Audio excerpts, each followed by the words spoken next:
아까 말씀드린 것처럼 엔캐리 트레이드라는 것 자체가 유동성인 거죠. 아까 펀디드라고 제가 이름을 바꿨잖아요. 엔캐리 트레이드 말고. 펀디드는 빌리는 뜻이잖아요. 빌렸으면 돈이 풀린 거잖아요.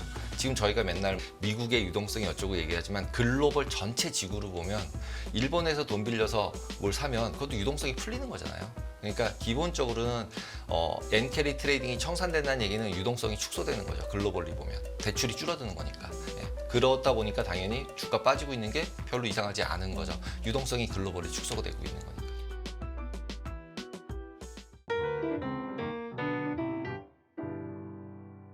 테이블랩의 강승희 대표님 안녕하십니까? 안녕하세요. 네,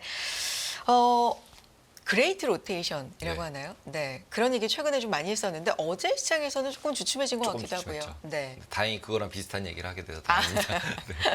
네, 오늘 어떤 얘기 해주실 건가요? 일단 기술주 팔고 러셀 2000 사야 되나? 라는 질문을 던지게 되잖아요. 그렇죠. 지금. 그러면 네. 지금 그렇게 해도 되나? 그거에 대해서 한번 살펴보려고 합니다. 네, 그래서 그림을 그리라 그랬더니 이런 그림을 이번에는 그려주더라고요. AI가. 어떻게 요구를 하신 건가요? 기술주가 막 급락을 하는데 러셀을 사야 돼?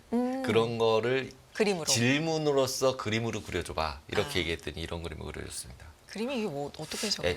AI들이 지금 막 내려가고 있는 거죠. 그럼 이제 나 어떻게 해야 돼? 뭐 이러고 있는 느낌? 아, 물음표. 물음표. 예. 그래서 야 이런 거를 이렇게 창작을 하는 걸 보면 AI는 대단하긴 대단한 것 같습니다. 그래서 그러게요. 헤지펀드 기술주 리스크 축소라는 뉴스가 22일 날 7월 20일 날 되게 이제 블룸버그에서 나왔던 뉴스를 그냥 캡처해 온 거예요. 근데 이게 최근 들어서 이렇게 매도가 굉장히 많았다. 네, 과거에 보면 2021년도 때 빼고는 제일 많은 시기인 네, 거예요. 네. 그래서 이게 왜 이렇게 빠졌냐라는 부분을 헤지펀드들이 기술주 리스크를 축소했다. 이건 결과인 거잖아요. 원인은 아니죠. 그다음에 바이든 대중 반도체 수출 제한들 얘기 나왔고 트럼프가 뭐 대만에서 방위비 내라는 얘기 나왔고 그다음에 사이버 보안 패치 또 문제 있었고 이러면서 이제 기술주들이 줄줄줄 내려온 상태. 이런 와중에 러시아 러셀 2000하고 이제 나스닥 100하고 비교해 보면 이제 연간 차이가 엄청 컸었는데 그게 이제 완전히 많이 줄어들은 어제 네. 본 것처럼 거의 10%로 비슷비슷하게 성과가 되어버렸죠. 그 다음에는 빅스 지수가 완전히 폭등해서 16이라고 얘기를 했는데 16이면 폭등은 아니다라고 이제 어저께 말씀드렸었죠. 이런 상황이 됐는데 그러면은 헤지 펀드들은 왜 기술주를 축소했을까? 이걸 일단 한번 생각을 해봐야 되지 네. 않을까? 일단 기술주 축소 이유. 그 첫 번째가 계속 말씀드리면 CPI 때부터 뭔가 이상했다. 근데 그때 가장 큰 임팩트는 미국 금리였거든요. 그러니까 결국 미국 금리 하락이었다. 네, 근데 보통은 미국 금리 하락하면 나스닥도 올라갔었잖아요. 근데 그날부터 이상했거든요. 네. 그다음에 두 번째 미중 AI 전쟁 조금 아까 말씀드렸던 네. 내용. 그 모르는 사람 있나? 뭐 제가 이미 얘기 계속 하고 있고 뭐 옆에 초록색으로 써놓은 거 이제 대표님의 제 생각인 의견. 거죠. 이거 네. 모르는 사람 있었나? 뭐 새로운 뉴스가 아니라는 거죠. 네. 이미 반영이 될 만큼 됐을 것이다. 그다음에 AI 과투자에 대한 해석은 이제 구글 실적 발표되면서 이미 얘기가 다 됐고 그거에 대해서 우려를 표명한 게 어느 정도 프라이스에 다 반영이 됐다. 그리고 이번 주에 이제 마이크로소프트나 이제 애플 네. 실적 나오면서 이제 이거를 컨펌을 하고 싶겠죠. 예. 구글만 그러는 게 아니라 다 같이 얘기하면 이제 빅테크들이 이제 하드웨어를 더 투자를 캐펙스를 늘릴 거냐 안 늘릴 거냐 그다음에 그걸 늘렸을 때 돈 벌 수 있는 거냐 없는 거냐 이제 구글은 좀 시간 걸릴 거야라고 얘기를 했는데 다른 데는 이제 뭐라고 얘기할지 이런 당위성에 대해서 좀 평가를 하는 시간들이 네 있겠죠. 네, 있겠죠. 네. 근데 여기 1, 2, 3번 이유 그 앞에 거의 0번째 이유로 많이 올랐다가 있어야 되는 거 아니에요? 아 많이 올랐죠. 네. 그거는 이제 그러니까 결과치잖아요. 네. 지금은 원인을 보고 싶은 거고 아. 많이 오른 건 결과치고 네. 왜 오른 거에 대한 원인을 찾다 보니 이제 두 번째 세 번째 거는 이제 뭐 그냥 아무도 이견이 없잖아요. 근데 이제 미국 금리가 하락했는데 근데 나스닥이 왜 빠졌냐는 거에 대해서 이제 약간 물음표가 던져서 그렇죠. 슈퍼엔저로 에서 이제 전환 중인 거냐 이게 진짜로 그래서 그 부분만 보려고 그래요. 그래서 네. 뉴스에서 일단은 크게 나섰어요. CPI 발표되자마자 엔화가 큰 폭 강세가 되고 있다. 그래서 161대에서 158대로 내려왔다. 네. 이때가 이제 근데 딱 개입을 잘했어요. 그 미국 금리가 내려가거나 지표가 나올 때 BOJ가 딱 개입을 했으니까. 근데 그 이후에서부터는 지속적으로 개입하고 있는 느낌은 아닌 것 같아요. 왜냐하면 미국 금리가 올라갈 때도 있고 내려갈 때도 있고 함에도 불구하고 계속 내려가니까 이건 좀 이제 언와인딩 같다라고 생각을 했는데 결국은 차트에서 봤더니 임팩트 계속 미국 금리 때문에 임팩트가 있었고 트럼프 때 같은 경우는 비트코인이 제일 임팩트가 컸고 근데 결국은 순환매 나스닥이 급락하니까 다 순환매라고 이제 설명하기 시작을 하는 거죠. 순환매야. 그래서 러셀을 사는 거야. 그래서 뭐 나스닥을 팔고 러셀을 사는 거야라고 근데 얘기를 왜냐면 하는데 그때 흐름이 다 빠졌으면 순환매라는 그렇지. 일이 말을 안 안 했을 나오죠. 텐데 네, 맞습니다. 이제 중소형주는 오르고. 지켜주거나 올랐기 때문에 많이 올랐죠. 네.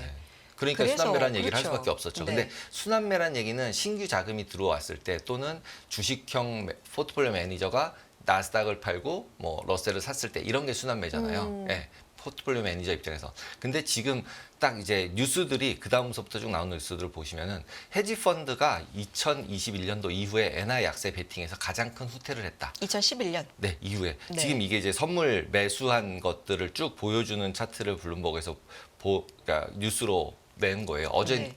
나온 뉴스고요. 그래서 보시면 7월 23일부터 2주 동안에 56,639계약을 순매도 포지션을 청산했다요. 신규 포지션이 아닌 거죠.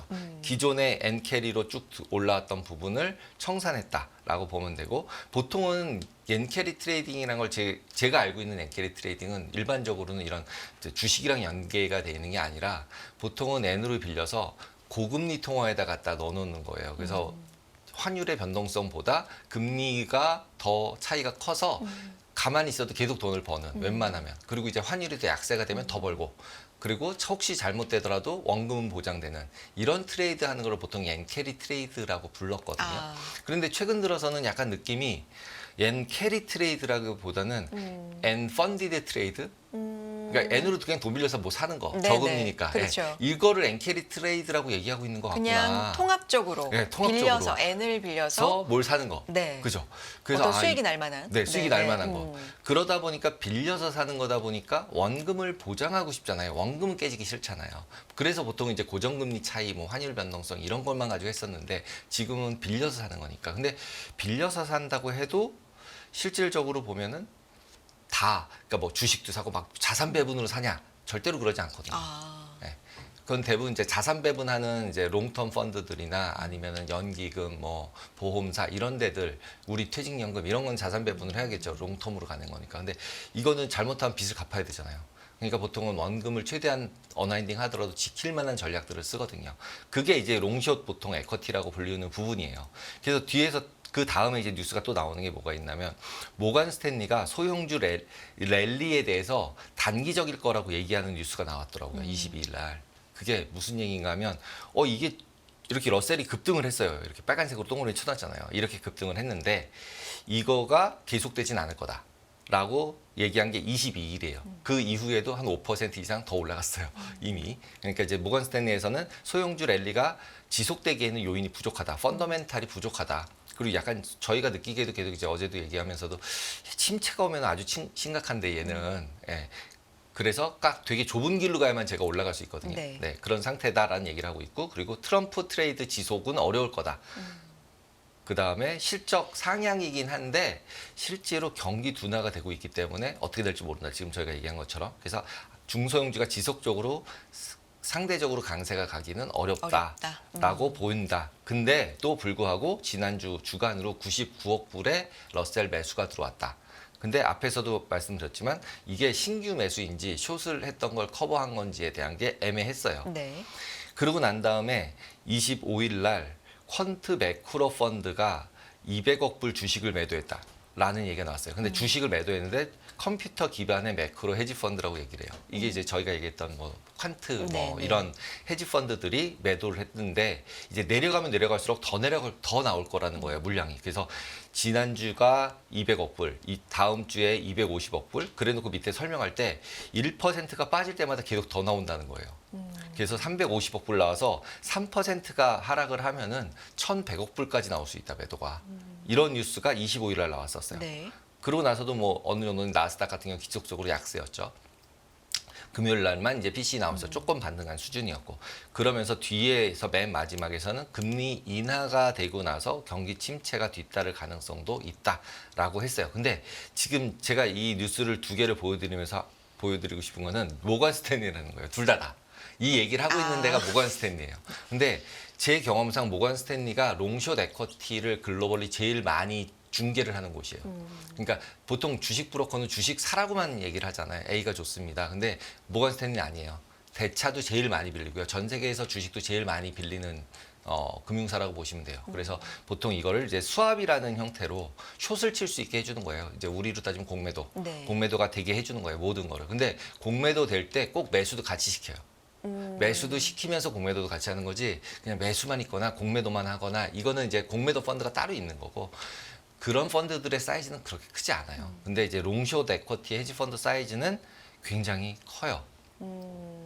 그래서 모건 스탠리의 특성을 좀 생각을 해본 해봐야 거죠. 된다. 그렇기 때문에 그 말하고 있는 거 안에 뉴스 안에 있는 네. 게 보통 이제 전화로 이렇게 코멘트 하라고 그래가지고 그거 적는 거잖아요. 그럼 그렇게 적었을 때 어떤 내용이 들어 있느냐가 뒤에 뉘앙스가 있는 거죠. 이제 그래서 그 부분을 좀 보고 싶은데 마지막에 뉴스에 나오더라고요. 쇼 커버링이라는 얘기를 하더라고요. 예, 그러니까 뭐 연계는 충분히 돼 있을 수 있다라고 생각이 들어요. 네. 그래서 헤지 펀드들이 보통 그래서 롱숏 전략을 취하는 이유가 뭐냐면 아까 설명드린 것처럼 절대 수익을 추구하려고 해요. 왜냐하면 빌린 돈이잖아요. 거기다 보통은 한 두세 배 정도를 레버리지를 써요. 그리고 변동성 자체가 중요하잖아요. 왜냐하면 이제 변동성이 너무 커지면 실질적으로 대출을 갚으라 그랬을 때 로스 난 데서 꺾어야 되잖아요. 그러면 그렇게 하지 않기 위해서 롱숏을 하는 거예요. 혹시 주가가 다 빠지더라도 나는 안 깨질 거야. 예, 그래서 롱숏을 하는 거거든요.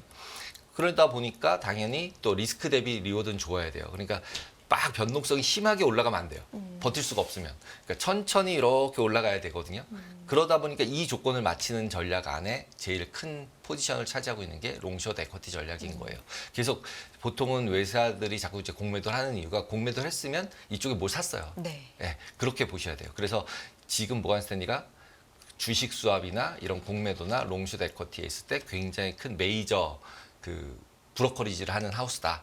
그리고 그쪽에서 계속 이런 뉴스들의 코멘트가 나오고 있다라는 부분들도 생각을 해볼 필요가 있다라고 생각이 듭니다. 요 요약해서 그래서 최근에 나오고 있는 기술주를 중심으로 한 투매 네. 그리고 이게 이제 러셀 쪽으로 가는 어떤 그레이트 로테이션이라는 이 그레이트 로테이션이라고 보기보다는 기존에 수익이 난 거를 언와인딩하는 거죠. 아 그렇게 네. 요걸 바탕으로 추정을 해보면. 해보겠다. 그래서 생각을 해서 보시면은 네. 이게 이제 좀 긴 시계열이에요. 네. 22년도부터 그리고 23년도 이제 이 선 쫙 걷을 때가 나스닥이 올라가고 이제 챗GPT가 나와가지고 경기 침체라 그래가지고 주가 이렇게 줄줄 흐르고 있을 때 밑으로 내려가고 있을 때 갑자기 챗GPT가 나오면서 다시 이제 바닥을 다지면서 위로 올라가기 시작한 시기였어요. 근데 이때 빨간색이 뭐냐면 엔화예요.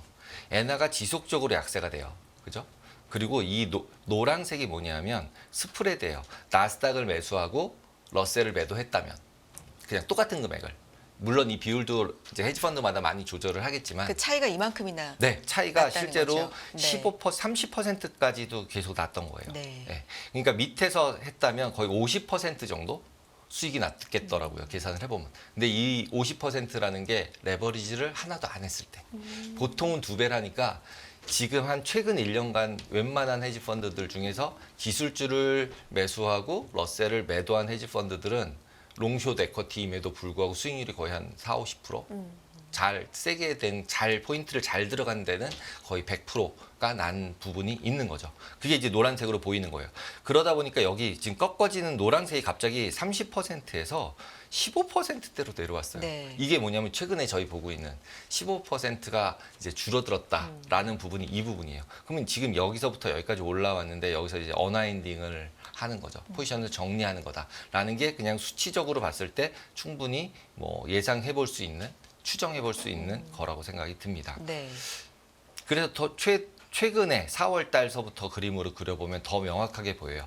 빨간색이 N달러 그림이고요. 달러인 그림이고요. 그 다음에 노란색이 스프레드예요. 아까 나스닥 러셀 바이 나스닥 바이하고 러셀 셀한 거 보시면은 노란색이랑 빨간색이랑 되게 유사하게 움직이죠. 네. 여기 반등했을 때도 밑에도 반등하고. 그러네요. 그러니까 결국은 엔캐리 트레이딩이 청산이 됐다라는 뜻은 저 펀드가 청산이 되는 거고 그러려면 어쩔 수 없이 나스닥은 숏 쳤었던 거니까 바이하고 그 다음에 롱 갔던 기술주는 매도하고 근데 러셀 같은 경우는 유동성이 생각보다 적어요. 중소형주잖아요. 네네. 그러니까 당연히 숏커버를 할 때 임팩트가 더 크겠죠. 크니까 반등이 빨리 올라와 버렸고 그래서 제가 어제도 보여드렸는데 과거에는 그래도 한 3개월 했는데 이번에 2주 만에 그냥 확 줄여버렸잖아요. 이게 너무 빠르다는 거죠. 그렇기 때문에 이거는 그냥 뭐 주식형 펀드나 이런 데 이게 순환매라고 하면 좀 이제 언제부터 언제까지 사기로 하고 천천히 이제 임팩트를 최대한 안 주고 사고 싶잖아요. 싸게 주고 사고 그렇죠. 싶지. 그걸 왜 막 싸가지고 비싸게 사요? 근데 쇼커버는 아니거든요. 그래서 이번에 올라간 그런 부분이 크지 않을까라고 생각이 듭니다. 지금 그러면 엔화하고 상당한 어떤 연관성을 네, 보인다라는 건데. 부분을 설명을 네. 하고 싶은 거죠. 그렇다면 이번 주 네. 그래서 BOJ에 대한 경계 무슨 네. 얘기가 나올까, 엔화가 나올까. 어떻게 될까, 뭐 이런 부분에 대해서 관심을 가질 가지는 수밖에 게 없죠. 굉장히 리즈너블해요. 타당한 거죠. 그러니까요. 굉장히 타당한 네. 거죠. 그리고 아까 말씀드린 것처럼 엔캐리 트레이드라는 것 자체가 유동성인 거죠. 아까 펀디드라고 제가 이름을 바꿨잖아요. 엔캐리 트레이드 말고. 펀디드는 빌리는 뜻이잖아요. 빌렸으면 돈이 풀린 거잖아요. 지금 저희가 맨날 뭐 QRA 뭐 이런 거 얘기하면서 미국의 유동성이 어쩌고 얘기하지만 글로벌 전체 지구로 보면 일본에서 돈 빌려서 뭘 사면 그것도 유동성이 풀리는 거잖아요. 그러니까 기본적으로는 엔캐리 트레이딩이 청산된다는 얘기는 유동성이 축소되는 거죠. 글로벌리 보면 대출이 줄어드는 거니까. 예. 그렇다 보니까 당연히 주가 빠지고 있는 게 별로 이상하지 않은 거죠. 유동성이 글로벌리 축소가 되고 있는 거니까. 그럼 지금까지 얼마나 청산이 됐을까, 뭐 이런 거는 정확하게 집계가 엔캐리 불가능한 트레이드 거죠. 전체를 모르겠는 거죠. 네. 아까처럼 선물 계약수 청산된 건 뭐 38,000개라고 네네. 나오지만 그렇게 각각은 네, 나오지만, 각각은 나오지만 왜냐하면 엔화로 대출 얼마 받았어? 그러면 일본 전체가 대출을 받은 거잖아요. 어떻게 생각하면 일본 예를 들자면 일본 사람들이 그냥 해외 자산 투자를 하면 그게 엔캐리 트레이드는 아니잖아요. 하지만 그 사람들은 엔화로 달러를 바꾼 다음에 주식을 샀겠죠. 우리도 지금 서학개미가 똑같은 거죠.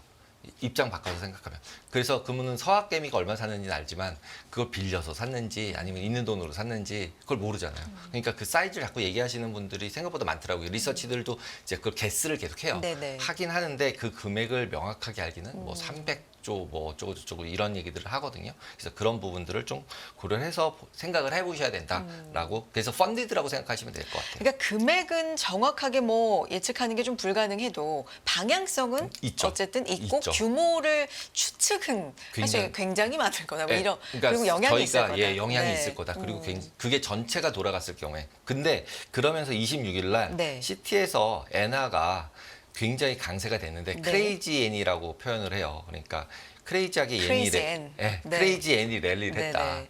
그런데 결국 페드나 BOJ가 이번 주 이제 내일이죠. 이제 내일 이게 발표가 되면서 부서질 내일이죠. 수도 있다. 네. 이게 제목이었어요. 아. 부서진다는 얘기는 강세 왔던 게 다시 약세로 전환한다는 얘기죠. 예. 왜냐하면 펀더멘탈이 받쳐주고 있지는 않으니까 솔직히. 다시 엔저로 돌아간다. 다시 엔저로 돌아간다. 네. 엔캐리 트레이딩 했던 입장이라면 이제까지 다시 힘을 모아서 정리했던 거를 다시 신규로 들어가는 사람이 있을 수 있고 있는 사람이 정리할 수도 있잖아요. 그러니까 러셀로 지금까지 수익이 났던 러셀 나스닥 스프레드를 가지고서 수익이 났던 헤지 펀드들은 청산을 해서 이제 나왔을 거고 그럼 새롭게 보면 저 방향이 맞는 것 같은데로 하는 사람이 신규로 진입할 수도 있는 수준일 수도 있는 거죠. 그래서 결국 엔화가 여기서 이제 BOJ에서 결국 금리를 올리냐 아니면은 그리고 이제 10년짜리 이런 쪽에 대해서 유동성을 줄이는 쪽으로 발표를 하느냐 안 하느냐가 굉장히 중요할 것 같아요. 근데 이제 계속 얘기가 기시다에 대한 인기를 계속 얘기를 하는 뉴스들이 많아지고 있잖아요. 그러니까 이제 결국은 이제 정치적인 부분들이 계속 걸릴 수밖에 없는 상황이라는 거죠. 예. 그래서 지금 볼 때는 거의 10bp, 뭐 20bp든 인상을 하는 분위기로 갈 것 같고 코멘트도 할 것 같은 분위기예요. 지금 현재는. 근데 그게 예상과 다르게 나왔을 때 임팩트는 분명히 존재할 수 있을 것이다. 그리고 그렇게 됐을 때 오히려 엔화가 약세가 됐을 때는 오히려 이제 장이 좋아질 수도 있을 것이다라는 생각이 들고요. 네. 그래서 그 부분을 고려해야 한다. 근데 지금 상황으로 봐서는 이게 좀 예측이 어려운 것 같아요. 왜냐하면 상황으로 봐서는 동결을 하고 그냥 신호만 줄 수도 있을 것 같다. 아니라 깜짝 인상을 할 수도 있을 것 같다. 우에다 가조 총재도 경우에 따라서는 인상될 수도 있다. 이런 언급을 직접적으로 네, 했죠. 했기 때문에 그래서 엔화가 그냥 네, 다 버벌 이게 인터벤션이라고 계속 얘기한 거죠. 엔화 강세가 되게 돈으로 쏜 게 아니라 말로 지금 여기까지 내린 거죠. 처음에 이제 CPI 나왔을 땐 돈으로 쐈고 확실하게. 그 다음에는 말로 계속 여기까지 내려왔는데 이제 어떻게 될지 봐야 된다. 근데 이제 이런 와중에서 뭔가 이제 제일 확실한 뭔가를 찾고 싶잖아요. 네. 그러다 보니까 엔화가 지금 어쨌든 지금 앞에 있는 쭉 말씀을 드린 건 뭐 청산이 됐고 이런 복잡한 얘기를 드렸지만 최종적으로 보면은 그러면 엔화 청산이 다 끝나면 그러면은 러셀이 올라갈 수 있을까? 그 다음에 엔화 청산이 끝나면 기술주가 올라갈 수 있을까? 둘 중에 고르라고 하면 러셀이 올라갈까? 기술주가 올라갈까 생각을 해보면 러셀이 올라가기 쉽지 않잖아요. 지금 러셀 올라온 거는 어떻게 보면 포지션 정리하느라고 올라온 거라고 얘기했잖아요. 지금의 네, 로직으로는. 네. 그럼 러셀은 사면 안 되잖아요. 네. 근데 이제 어저께 이제 일단 매수가 안 들어오니까 벌써 러셀 같은 경우는 약세로 전환을 한 거죠. 예. 그러다 보니까 둘 중에 고르라고 하면 지금 현재 상태에서는 관망을 하거나 뭐 아니면 나스닥을 사는 게 나은 거죠. 둘 중에 골라서 사라고 얘기를 하면. 그리고 기술주 같은 경우는 특히 테슬라 같은 경우는 어저께 이제 상승도 많이 했잖아요.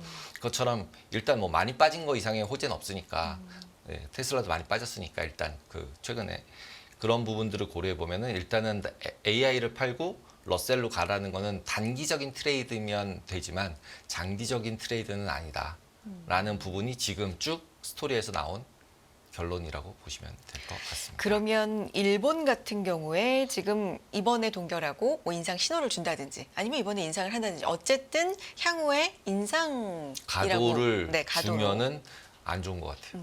보고 9월에 FOMC에서는 이제 9월 인하 가능성을 좀 더 신호를 준다고 보면 이 차이는 점점 이제 더 좁아지는 네. 거죠. 그러면 엔캐리가 청산이 더 되겠죠. 더 되면 이제 아까 말씀드린 것처럼 이제 기술주도 안 좋고 뭐 이런 나스닥, 그러니까 러셀이 더 갈 수도 가능성도 있는 이게 진짜 청산된 게 끝이 아니라면 그냥 그 다음서부터는 아까 말씀드린 펀디드 트레이드가 청산되는 거잖아요. 유동성 축소, 글로벌 유동성 축소인 거고 엔캐리 트레이드가 청산된다는 뜻은 그러면은 기본적으로는 자산 시장 전체에 대해서는 별로 안 좋기 때문에 그렇게 될 가능성도 저는 없다고 생각하진 않아요. 그 가능성이 지금은 더 높아지고 있는 상황이고 거의 반반 같아요. 그렇기 때문에 뭐 둘 중에 고르라면 제가 이제 AI나 기술주라고 기술주 말씀을 쪽. 드렸지만 네.